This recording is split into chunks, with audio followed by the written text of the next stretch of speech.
ఇటు చైర్మన్ కానీ ఇంకొక పక్క ఎగ్జిక్యూటివ్ ఆఫీసర్ కానీ మేనేజ్మెంట్ అండ్ ఆల్సో ఎగ్జిక్యూటివ్స్ ఇంకా సమన్వయంతో పనిచేయాల్సిన అవసరం ఉంది.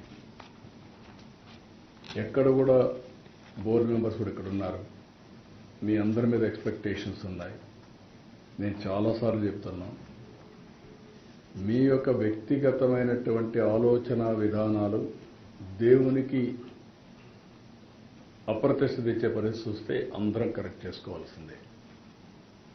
ఓసారి దేవుని మీద భక్తి ఉంటుంది, మనం చేసే పనులు మాత్రం ఓసారి ఉత్సాహంతో కాదనలేక కొన్ని చేసే పరిస్థితి వస్తుంది. అలాంటి చేయకుండా దేవుని పవిత్రతకు దెబ్బ లేకుండా చేసే బాధ్యత మీ అందరిపైన ఉంది.